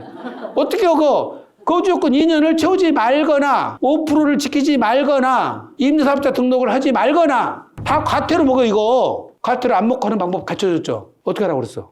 오피스텔 2채를 사보라고 그랬잖아, 2채. 한 채 사면 돼, 안 돼? 한 채 사면 일시적 1세대 2주택이 돼가지고 비과세 돼버리잖아. 오피스텔 2채를 비싼 거 사지 말고, 전세 끼고 2천만 원만 들어간 거 2채 사면 되잖아, 4천만 원 들여서. 그러면 3주택자가 되죠. 그러면 비과세가 안 되는 거예요. 이해되셨어요? 비과세 안 받는 방법을 제가 가르쳐 드렸어요. 연구를 해서. 받지 마세요, 이런 경우. 별도 세대원과 공동으로 임대주택을 했으면은 임대주택 1호 미만 소유자가 돼서 거주주택 비과세 특례가 안 됐는데 지금 공동소유하면 0.5채밖에 안 되잖아요. 그래서 한 채가 안 된다고 배제를 했는데 이제 이것도 해주겠다는 거예요. 국가에서 조금 인식을 쓴 것 같게 연해요. 네, 해준다 이 말이에요. 다주택자 양도세 내년 5월 9일까지 연장됐다. 그러면 내년 5월 9일이 지나면 이건 적용할 거냐? 현 정부가 누가 들어도 다시 30%짜리 중과세 하는 일은 제가 볼 때는 없다. 만약에 또 그렇게 하면 정권 뺏긴다. 왜 그런 부질없는 짓을 해요? 왜 지구상에 없는 세율을 갖다가 과세를 하냐고. 주택 갖고 있는 사람이 뭔 죄를 졌다고. 이렇게 벌칙 조항으로 해가지고 세제 운용하는 것은 절대 성공하지 못합니다. 국민들이 받아들일 수가 없잖아요. 어떻게 그렇게 이렇게 하냐고요. 세금 차이가 얼마나 나는 거 보세요. 이렇게 차이가 나는데. 인구 감소 지역의 취득자에 대한 양도세 이거 참 미치겠다니까 이거. 보세요. 1월 4일부터 26년 10월 말일까지인데 요거 한 채만 해줘요. 공시 가격 4억 이하짜리. 자, 문제는 요게 1세대 1주택 비과세 규정을 판정할 때는 주택수에서 제외가 되는데 문제는 취득세 중과세는 주택수에서 제외가 안 될걸요? 이상하게 해놨어, 이상하게 해놨으니까 잘 보시고 그 다음에 이제 인구 감소 지역이 89군데인가 된가 봐요. 거기 지정된 곳에다 집 사러 가려면 어디가 있는지 잘 몰라 이거. 제가 뭐라고 그랬어? 투자하려면 투자할 때 제일 순서가 어디다 투자하라고 그랬어요? 투기지역. 돈 버는 방법 나라에서 가르쳐준다고 그러니까. 두 번째가 어디? 투기 과열지구. 세 번째 어디다 사? 조정 대상 지역. 근데 지금 인구 감소 지역에다 사놓고 망하라는 거예요? 이 세 군데 외에는 사시면 안 돼요. 제가 이 말을 해가지고 우리 후배가 진짜 조정대상지하고 투기 과열지역만 사놨더니 집값이 2배 내지 3배 올라가지고 지금 세무사 문 닫고 그만둔대요. 왜 그만두냐고 그랬더니 건강이 안 좋아가지고 놀러 다니고 한다고. 진짜예요. 그 돈 번 대로 그걸 사놨더니 지금 값이 뛰어가지고 거기 100억대 재산가 됐나 봐요. 근데 나한테 와서 밥도 안 사갔어. 그 녀석이. 어쨌든 지금 인구 감소 지역에 있는 거 지금 보신 것처럼 양도세 과세 특례 적용할 때 조금 이게 문제예요. 이게 문제예요, 여러분. 인구 감소 지역에서 먼저 집을 사고 일반 주택을 사고 그러면 안 된다는 거예요. 순서가 어떻게 돼요? 내가 집을 한 채 가진 사람이 인구 감소 지역에다 집을 사는 것은 맞다는 거지. 근데 내가 집도 없는 놈이 무슨 지가 집도 없는데 인구 감소 지역을 먼저 샀냐 이거예요. 그 다음에 내 집을 사면은 혜택을 못 주겠다는 거예요. 세법을 이렇게 만들면 되겠어요? 이상하죠? 아니 무슨 사고 안 사고 순서를 그렇게 정해놓고 하냐고. 근데 깊은 뜻은 있어요. 한 번만 봐주겠다는 거잖아요. 그럼 한 번만 봐준다고 하면 되지. 뭔 순서를 정해놓고. 시골 농어촌주택도 마찬가지예요. 여러분들. 조특법 99조 4 나오는 농어촌주택도 일반 주택을 가진 사람이 시골에 농어촌주택을 샀을 때는 주택수 빼주는데 지가 집도 안 갖고 있는데 농어촌주택 먼저 사면 안 된다니까. 상속주택 똑같아요. 상속주택도. 내가 무주택자 상속 받아가지고 내가 집을 사면 혜택을 안 줘. 집을 갖고 있는 사람이 상속을 받아야 된다는 거예요. 무슨 자본주의가 이런 자본주의가 다 있어. 그게 참 특이하게 해놨습니다, 이거는. 이거 2채 사면 또 안 돼요. 한 채만 사야 돼요. 비수도권 준공업 미분양 주택 취득자 양도세 과세 특례. 이것도 마찬가지로 6억 이하짜리 85제곱미터인데 주택수는 제한이 없다. 그리고 이거는 갖고 있을 때 비과세 대상은 되는데 대신 감면 규정은 없어요. 아직까지 안 들어가 있습니다. 인구 감소 지역 준공업 미분양 주택 비교한 거 표 한번 보시는데 비수도권 준공업 미분양 주택은 여기 1월 4일이 아니라 1월 10일이에요. 10일. 인구 감소 지역만 1월 4일이에요. 요게 무슨 경제대책 발표 때 소급해서 적용해 주느라고 저렇게 이렇게 했다고 그래요. 그리고 이것은 보세요. 인구 감소 지역의 주택은 주택 공시 가격 4억 원 이하고 비수도권 준공 후 미분양 주택에 대한 거는 거래가액, 분양가액이 6억 원 이하고 통일이 안 돼 있어요. 단기 임대 6년 재도입했다. 재도입했는데 이게 언제 적용되냐면 올해 6월 4일 날 적용돼요. 6월 4일 날 적용되다 보니까 6월 1일 그러면 현재의 종부세가 문제잖아요. 합산 배제해 줄 거냐? 소급해서 합산 배제해 준답니다. 그래서 9월 달에 신고를 하면 합산 배제해 주겠다는 거예요. 단기 임대 6년 이상짜리가 들어갔다. 9월 16일부터 하면은 이거는 합산 배제 시켜주겠다는 것이니까 참고로 보시고 대신 단기 임대주택 자진말소, 자동말소는 안 돼요. 안 됩니다. 의무기간 못 지키면 과태료 3천만 원 먹는다는 거 기억하셔야 돼요. 매입임대하고 건설임대하고 두 가지가 있는데 자 매입임대는 4억, 2억 건설임대는 6억 이하인데 우리가 지금 건설임대 기존에 있던 건설임대가 있었어요. 그거는 6억이었는데 9억으로 상향됐습니다. 상향. 10년짜리 말하는 거예요. 6년짜리는 6억 원 이하라는 겁니다. 이게 건설임대가 두 가지가 있습니다. 10년짜리는 지금도 10년짜리 남아있고 여기서는 건설임대는 아파트까지 돼요. 6억 원 이하야 되고 6년 이상 해야 되고 5% 준수해야 되고 지방자치단체나 세무서에 등록해야 되는데 매입임대는 조정대상 지역에서 취득한 주택은 제외. 지금 강남 4구 여기서는 똑같이 매입임대 안 된다는 겁니다. 이거 안 된다는 거예요. 아파트도 안 되고요. 상생임대주택 이거는 우리 김홍석 세무사가 너무 강의를 잘 해놨죠. 제가 밖에서 들어보니까 지금까지 상생임대주택에 대해서는 김홍석 세무사가 가장 강의를 잘한 걸로 평가가 돼 있으니까 그걸 활용하세요. 그래서 이거는 언제까지 연장했다? 2026년 12월 31일까지 연장됐다. 2년 거주 요건이 어디에 있었어요?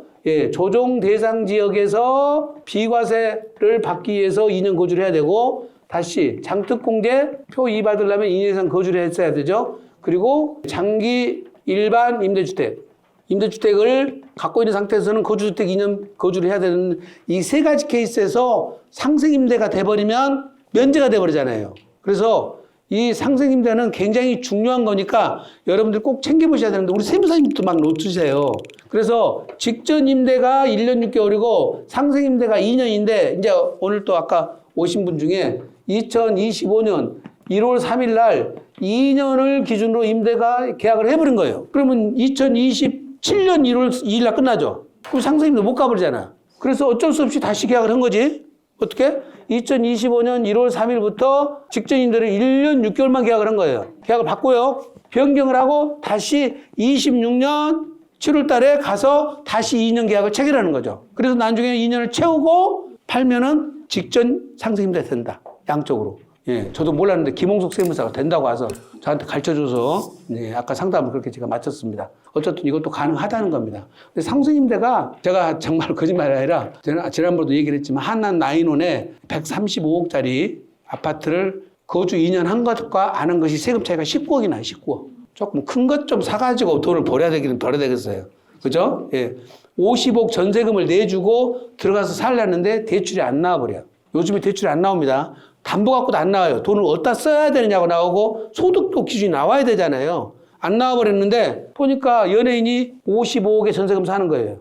지금 4년째 살고 있다는 거예요. 그럼 55억에 살고 있으니까 그냥 상생임대 요건 충족해버렸잖아. 그래갖고 19억을 내가 절세를 해줬다니까.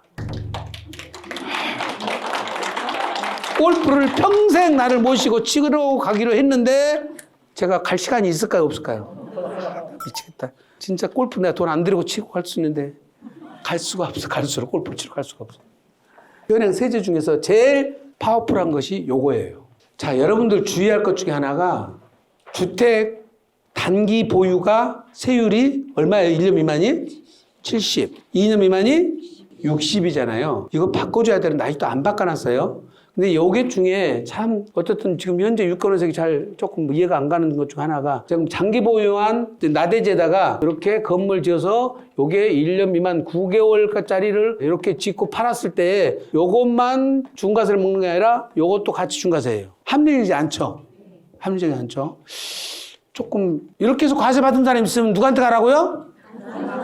저한테 와봐. 이거는 도저히 제가 이해가 잘 안 가요. 그러면 이런 사람들 이런 거잖아요. 재개발 재건축에서 상가를 갖고 있는데 관리 처분 받을 때 여기서 입주권으로 바뀌었어. 주택 입주권으로 바뀌어서 준공 떨어지면 이때부터 주택으로 인정을 하거든요. 그러면 자 준공일로부터 계산해서 주택으로 인정하게 되는데 여기서 여태까지 보유기한은 어디로 날아가 버리냐 이 말이에요. 그러면 지상 주택은 중과세 하면 되는데 부수 토지까지 중과세 하는 거는 가오가지 않느냐 이 말이에요. 지금 상가를 갖고 있다가 조합원 입주권으로 바뀌었을 때 준공 후 단기 양도가 유권 해석이 아직까지 없어요. 없는데 그러면 이 논리라면 이 논리도 될 거 아니냐 이 말입니다. 특히 여러분들 재개발 재건축에서 너무 세금 차이가 많이 나니까 제일 중요한 건 내가 늘 얘기지만 여기 관처일 이후 준공 전에 여기서 거래를 절대 하시면 안 돼요. 왜? 장특공제가 안 되잖아요. 제가 이거는 입주권 요 부분에 대해서는 제가 유언 소송을 제기할 거예요. 제가 제기한다고 그랬죠? 제가 한다면 죽기 전에 꼭 할 거예요. 올해 할 거예요, 올해. 해서 제가 정말 세무사로서 책을 쓴 저자로서 강의를 하는 사람으로서 나는 도저히 이것이 용납이 안 되고 이해가 안 가는 거예요. 왜 퐁당퐁당 시키냐고. 이게 부동산인데 왜 여기도 부동산인데 여기는 권리냐고. 왜 퐁당퐁당 시키냐니까. 이게 말이 안 된다니까. 조합원 입주권 권자가 들어가면 권리예요? 그러면 조합원 입주부 그러면 부동산이 되고? 좀 이상하잖아요. 이상하잖아요, 그거는. 그래서 이 부분에 대해서는 세금 내신 분 있으면은, 예, 저한테 보내시라고. 제가 싸워볼 거예요. 그 대신 싸우려면 제 혼자 싸우는 것이 아니라 대법관 출신들, 헌법재판소 출신 변호사님을 선임을 해서 조직을 만들어서 싸워야 되거든요. 그러니까 지금 몇 건 가지고 제가 싸울 수는 없잖아요. 제가 집 하나 설 수도 없고. 이거는, 예, 정말로 위헌 소송감입니다. 누구도 문제 제기를 안 하니까 제가 할 거예요. 제가 해서, 예, 안수남이니까.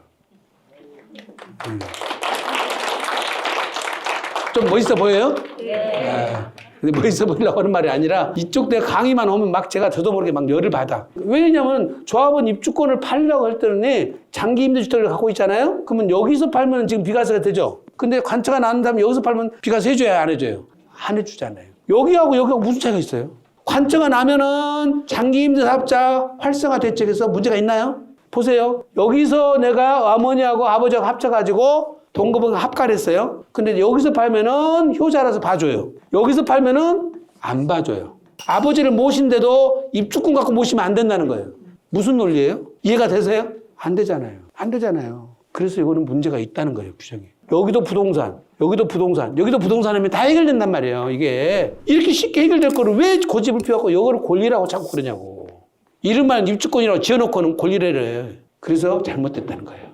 아까 단기 세율도 마찬가지고 우리 세제상 조금 불합리한 점들이 많이 있습니다. 지금 많이 고쳐 나가고 있고 판례에서도 많이 지금 세제를 정상화시키려고 노력을 하는데 공무원들 입장에서는 또 보면은 명확치가 않은 것을 자기들이 막 봐줄 수도 없어요. 그러니까 공무원들은 또 거기서 한계가 있어. 그러니까 또 우리가 이해를 하셔야 됩니다. 공무원들이 마음대로 다 그걸 봐줘버리면 또 나중에 네가 뭔 생각으로 봐줬냐고 이렇게 나오니까 한계가 있습니다. 그래서 조금 타이트하게 진행을 하고 있는데 올해는 공부를 좀 체계적으로 해보려고 해요. 쉬운 것부터. 즉 1세대 1주택을 우리가 여러분들이 다 막 건너뛰어서 하지 말고 처음부터 세대 개념부터 공부를 하나씩 놓치지 않고 한번 제가 차근차근 한번 해보려고 합니다. 그래서 조금 옛날에는 핵심 위주로 했는데 이제는 기본 강의 위주로 해서 조금 실력을 다지면서 좀 나가는 게 좋지 않을까 싶어서 기본 강의를 타이트하게 기본에 충실하게 올해 한번 공부를 해 나가보려고 하니까 관심 갖고 봐주시고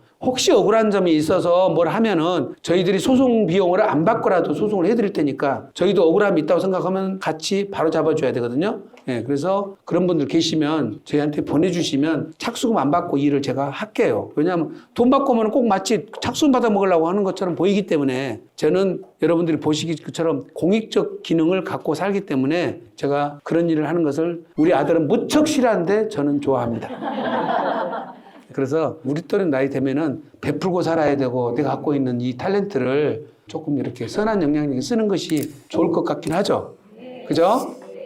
여러분 박수가 필요합니다. 감사합니다.